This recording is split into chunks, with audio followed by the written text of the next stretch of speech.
Hujambo na karibu kwa mara nyingine tena mtazamaji wa The World News. Katika kipindi hiki cha ulimwengu wa siasa, jina langu ni Adam Hussein.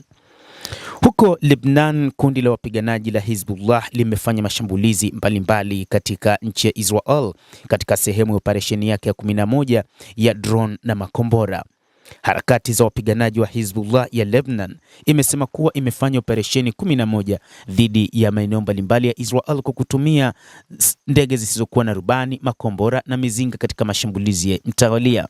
Hizbullah imefanya operesheni hizo 11 huku Israel ikiendelea kukiuka usitishaji wa vita baada ya Tehran kutaka kusitishwa mashambulizi ya Israel katika ardhi ya Lebanon kama moja ya masharti yake ya msingi katika mazungumzo yasiyokuwa ya moja kwa moja na Washington.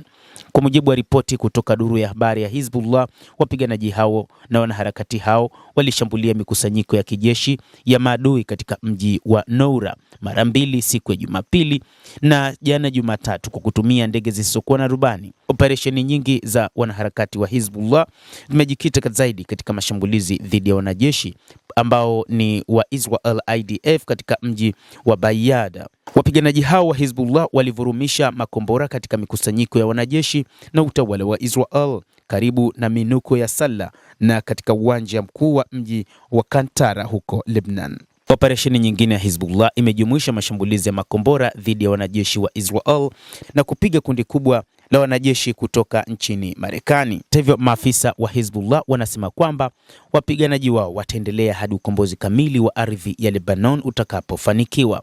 Makamu mwenyekiti wa baraza la kisiasa la harakati ya Hizbullah ya Lebanon amesisitiza msimamo wa msingi wa harakati hiyo kuhusu uvamizi wa utawala wa Israel na kusema kuwa wapiganaji na wapambanaji hao wataendelea hadi ardhi yote ya nchi hiyo itakapokombolewa kikamilifu.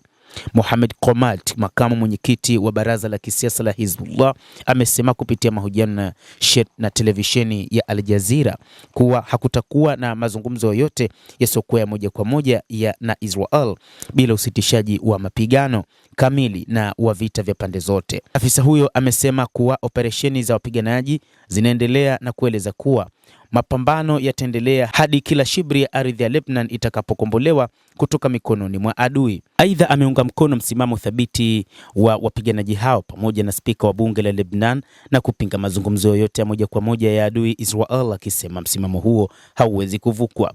Mwishoni, makamu mwenyekiti wa baraza la kisiasa la Hizbullah ameonya kwamba wapiganaji wa Hizbullah watahakikisha kwamba Israel haiwezi kufanya uhalifu wa milele, na akasisitiza kwamba msimamo huu wa kusimama kidete utaendelea kwa njia ya kujitegemea na hauna mfungamano na mzozo kati ya Israel na Iran. Endelea kutufuatilia mtazamaji, lakini ni kusihi usisahau kulike, usisahau kucomment, kadhalika usisahau kusubscribe channel yetu hii ili upate habari hizi kwa mapana kupitia The World News. Jina langu ni Adam Hussein. Endelea kuwa nasi wakati wote, endelea kutufuatilia uyajue mengi yanayojiri katika ulimwengu.